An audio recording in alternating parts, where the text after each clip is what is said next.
प्रारूप समिति के अध्यक्ष डॉक्टर भीमराव अंबेडकर ने गर्व के साथ ये घोषणा की थी कि हमने भारत के संविधान को कई देशों के, विश्व के ऐसे देश जो कहीं ना कहीं सर्वोच्च थे, उनके संविधान को छानने के बाद संविधान का निर्माण किया।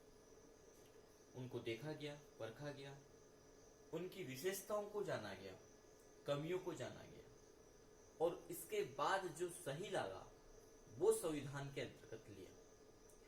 तो यहाँ पर आज की क्लासेस में हम कुछ देश जहाँ के संविधान से हमारे संविधान में कुछ विशेषता जोड़ी गई, वो कौन कौन से हैं। हमने कुछ का यहाँ पर वीडियोस लिया है, और भी कई देश है, तकरीबन 60 देशों के बारे में कहा जाता है कि 60 देशों के संविधान को छाना गया, खंगाला गया, इसके बाद संविधान का निर्माण किया। लेकिन जो मूल है उनकी हम बात करें तो सबसे पहला है ब्रिटेन। ब्रिटेन के संविधान से क्या लिया गया। अब ये एग्जाम में पूछा जाता है। एग्जाम में क्या पूछा जाता है, कैसे पूछा जाता है, उस पर हम देखें तो एकल नागरिकता का सिद्धांत कहां से लिया गया। तो आपको ध्यान रखना पड़ेगा कि वो ब्रिटेन से लिया गया। इसी प्रकार पूछा जाता है विधि निर्माण की प्रक्रिया कहां से ली गई, द्विशासनात्मक प्रणाली कहां से ली गई। ठीक है, इसी प्रकार पूछा है देही स्वतंत्रता का सिद्धांत कहां से लिया गया। तो ये याद रखने ओके, और ये आपके एग्जाम्स में पूछा जा सकता है। तो ब्रिटेन से क्या क्या लिया गया, संसदीय व्यवस्था, सामूहिक उत्तरदायित्व का सिद्धांत, संसदीय विशेषाधिकार, एकल नागरिकता, विधायिका के अध्यक्ष का पद, नाम मात्र तथा वास्तविक कार्यपालिका, विधि निर्माण प्रक्रिया, द्विसंस्थात्मक प्रणाली, दैहिक स्वतंत्रता सिद्धांत, बंदी प्रत्यायीकरण के लिए रीट का प्रावधान। ये मूल हमने यहां पर लिया। तो ये लिए गए थे ब्रिटेन से। अगला आता है अमेरिका। तो अमेरिका से क्या क्या लिया गया, संघीय व्यवस्था कार्यप्रणाली का जो है कि अमेरिका से ली गई, उपराष्ट्रपति का पद। अब ये भी पूछा जाता है, राष्ट्रपति का अधिकतर मालूम रहता है तो फिर उपराष्ट्रपति पूछ लिया जाता है, उपराष्ट्रपति का पद का जो है कि निर्धारण किस संविधान से लिया गया।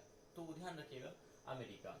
न्यायिक पुनरावलोकन, स्वतंत्र न्यायपालिका, संविधान की सर्वोच्चता, राष्ट्रपति पर महाभियोग लगाने की प्रक्रिया, ये भी अमेरिका से ली गई। अगला है कनाडा। कनाडा से लिया गया संघात्मक व्यवस्था तथा केंद्र के पास अवशिष्ट शक्तियां, ये कनाडा से ली गई। भारतीय जर्मनी से आपदा प्रबंधन लिया गया। रूस से मूल कर्तव्यों को आयोजन किया गया। ये थे कुछ देश की सूची, और भी कई देश जहां से संविधान की विशेषताओं को जोड़ा गया। फ्रांस, निर्वाचित राष्ट्रपति का प्रावधान फ्रांस से लिया गया। दक्षिण अफ्रीका, संविधान की संशोधन पद्धति कि संविधान में कैसे संशोधन किया। कहा गया ना कि संविधान कठोरता और लचीलापन दोनों लिया हुआ है। तो लचीलापन यानी जहां आवश्यकता हो वहां पर संशोधन किया जा सके, तो उसको संविधान का लचीलापन कहते हैं। न्यायिक प्रणालियां, कुछ ऐसी चीजें हैं जिनमें संशोधन नहीं किया जा सकता, तो वो कठोरता का सिद्धांत होगा। यानी हमारे संविधान में दोनों चीज देखने को मिलती है, लचीलापन भी है और कठोरपन भी है। चलिए अब हम आगे देखते हैं संविधान के भाग और उनके अनुच्छेद, जो कहीं ना कहीं अधिकतर एग्जाम्स में पूछे जाते हैं।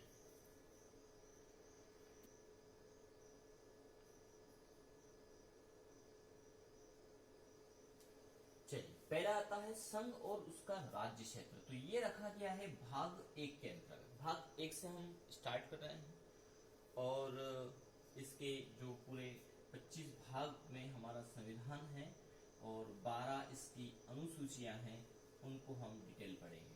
तो भाग 1 के अंतर्गत संघ और उसका राज्य क्षेत्र। अब भाग 1 के 4 अनुच्छेद अब आप इसको डिवाइड इस प्रकार से करेंगे तो बड़ा आसान हो जाए, क्योंकि आपको जो है कि सारे अनुच्छेद याद करना कठिन हो जाएंगे। लेकिन यदि आप भाग वाइज अनुच्छेद को याद करने की कोशिश करेंगे तो बड़ा आसान हो जाएगा। तो सबसे पहला आपको भाग 1 रखना है, और 1 में कितने अनुच्छेद है, तो भाग 1 के अंतर्गत 4 है, यानी 1 से 4 तक के अनुच्छेद इसमें रखे गए हैं। और पहला अनुच्छेद क्या कहता है, तो पहला अनुच्छेद कहता है संघ का नाम और राज्य क्षेत्र। संघ का नाम क्या होगा, केंद्र, संघ यानी केंद्र, और केंद्र के अंतर्गत कितने राज्य आएंगे, उनका क्या क्या क्षेत्र है, ये निर्धारण किसमें होता है, अनुच्छेद 1 में। अनुच्छेद 2 क्या कहता है, नए राज्यों का प्रवेश या स्थापना, वो अनुच्छेद 2 के अंतर्गत है। नया राज्य स्थापित होगा तो उसके क्या कार्यप्रणाली लगेगी और वो कैसे हो सकता है, क्योंकि संविधान में जो लिखा गया वो उसके बेस पर कार्यप्रणाली होगी, ताकि कल से कोई विवाद नहीं हो। कोई यदि केस न्यायिक प्रणाली में जाता है तो उनके पास विद प्रूफ हो कि ये हमने संविधान के अंतर्गत जो निर्धारित किया गया उसके बेस पर बनाया गया है। तो अनुच्छेद 2 के अंतर्गत राज्यों का प्रवेश और स्थापना हो जाएगा। अनुच्छेद 3 क्या कहता है, नए राज्यों का निर्माण और वर्तमान राज्यों के क्षेत्र, सीमाओं या नामों में परिवर्तन किस बेसिस पे हो सकता है, किसी राज्य की सीमा बढ़ या घट सकती है, बढ़ा या घटा सकते हैं। नए राज्यों में किसी दूसरे राज्य का के जिलों का विलय कर दिया जाए तो वो कैसे होगा, तो वो कहता है संविधान के अंतर्गत अनुच्छेद नंबर 3 कहता है।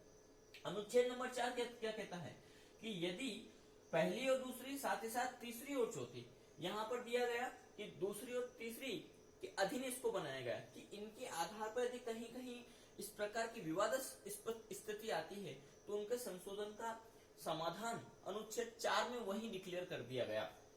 तो पहली अनुसूची और चौथी अनुसूची के संशोधन यानी संघ का नाम और राज्य क्षेत्र का संशोधन तथा अनुरूप और परिणामिक विषयों का उपबंधन कि यदि इनमें इनकी स्थापना की और स्थापना में कहीं अड़चन आई, सीमा से संबंधित विवाद हुआ, एक राज्य कहता है कि हमारी सीमा है, दूसरा राज्य कहता है कि हमें और जगह चाहिए या सीमा को हमारी को बढ़ाना चाहिए, तो वो चीजें अनुच्छेद नंबर 4 में दे दी। तो राज्यों की स्थापना से संबंधित सारी कार्यप्रणाली संघ राज्य दोनों को दिया गया 1 से 4 तक के अनुच्छेद के अंतर्गत। तो 1 से 4 तक का आप ध्यान रखिएगा कि राज्य और जो है कि केंद्र या संघ से संबंधित अनुच्छेद 1 से 4 देगा और भाग 1 के अंतर्गत ये निर्धारित किया गया। अब आता है आपका भाग 2।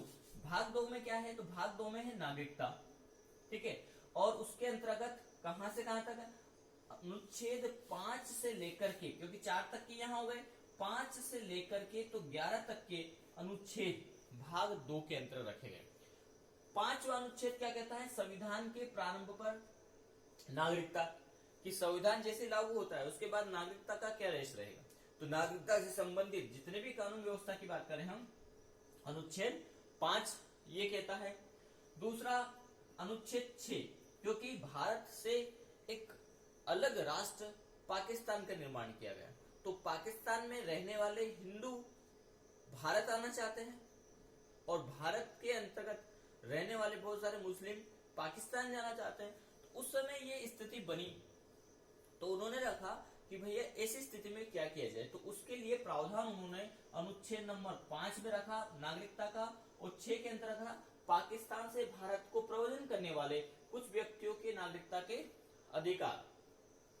7 के अंतर्गत रखा पाकिस्तान को प्रव्रजन, ये पाकिस्तान से भारत आने वाले हैं, और 7 के अंदर पाकिस्तान को प्रव्रजन करने वाले कुछ व्यक्तियों की नागरिकता के अधिकार 7 में रखा गया।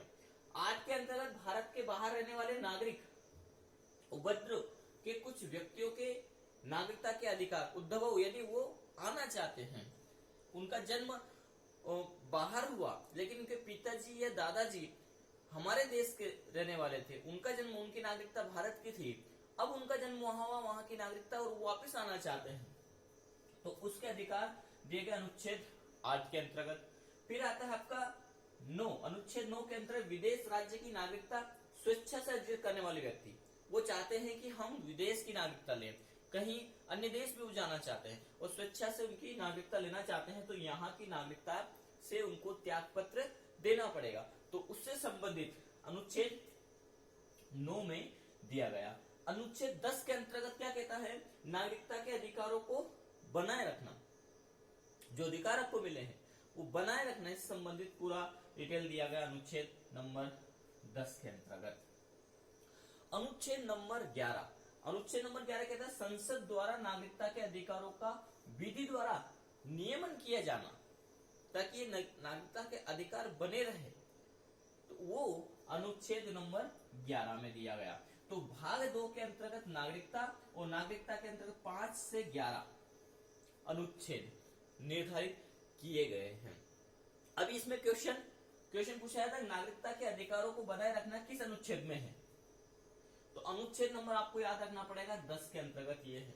अब मूल अधिकार में हमने 14 से पिछले क्लासेस में देखा था, तो 12 और 13 के अंतर्गत क्या रखा गया, क्योंकि 14 से स्टार्ट ये होता है, तो 12 में रखा गया है उसकी परिभाषा मूल अधिकारों की, कि मूल अधिकारों की आवश्यकता क्यों लगी, मूल अधिकार क्या है, कैसे उनको समझा जाना है, ये सारा रखा गया अनुच्छेद नंबर 12 के अंतर्गत। और ये बात कर रहे हैं भाग 3 की। आज हम 3 ही भाग पढ़ने वाले हैं, भाग 1, 2 और 3, बस इतना सा आपको आज के लिए ध्यान रखना है। तो भाग 3 के अंतर्गत अनुच्छेद नंबर 12 रखा गया जिसमें परिभाषा, और भाग 3 के अंतर्गत अनुच्छेद नंबर 13 के अंतर्गत रखा गया मूल अधिकारों से असंगत या उनका अल्पीकरण करने वाली विधियां, उनको कम करने की विधियां क्या है मूल अधिकारों को, ठीक है। और उसमें कहीं यदि असंगतता आती है तो उनका निराकरण कैसे किया जाए, क्योंकि नागरिक तो कह देगा मुझे तो अधिकार प्राप्त है भैया, लेकिन अधिकार कहां तक प्राप्त है, उनकी सीमाएं क्या है, उनमें कहां संशोधन हो सकता है, आपके अधिकारों को कब आपसे छीन लिया जाएगा।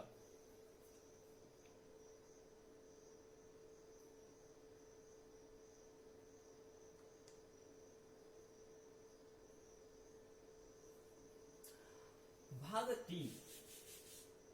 3 का ही बात कर रहे हैं, क्योंकि भाग 3 के अंतर्गत अधिकारों को रखा गया। अब उसमें सबसे पहले आता है समता का अधिकार। हमने पिछली क्लासेस पे अपने अधिकार बताए थे, 7 अधिकार, जिसमें एक खत्म हो गया, 6 अब मूल बचे हैं। उसमें समता का अधिकार हमने 14 नंबर से, अनुच्छेद नंबर 14 से स्टार्ट किया था। 12 हमने स्टार्ट बताया था कि 12 से निर्धारित किया गया है, लेकिन यहां पर 14 यानी 12 और 13 को हमने छोड़ दिया गया था, तो 12 और 13 में परिभाषा और उसमें असंगत हो गया। अब 14 से आता है आपका समता का अधिकार या समानता का अधिकार, समता या समानता का अधिकार भी इसको कहते हैं। तो इसमें अनुच्छेद नंबर 14 में विधि के समक्ष समानता अनुच्छेद 14 में है। अनुच्छेद 15 क्या कहता है इसका समानता का अधिकार में? धर्म, मूलवंश, जाति, लिंग या जन्म स्थान के आधार पर विभेद का प्रतिषेध।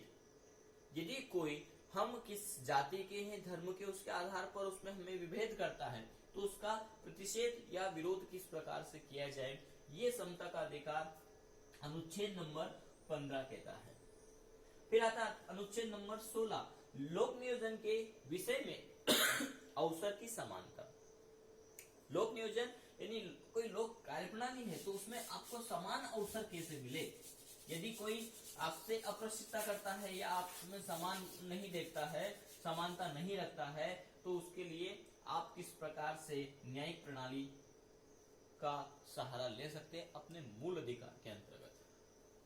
अस्पृश्यता का अंत, किस प्रकार से छुआछूत को, अस्पृश्यता को खत्म किया जा सके, उसका अंत करने की जो प्रणाली पूरी दे रखी है वो दे रखी है अनुच्छेद नंबर 17। और अनुच्छेद नंबर 18 उपाधियों का अंत। विभिन्न प्रकार की पहले जो उपाधियां चलती थी समाज में, उन उपाधियों को हटा दिया गया नए संविधान के अंतर्गत, हमारे संविधान के अंतर्गत।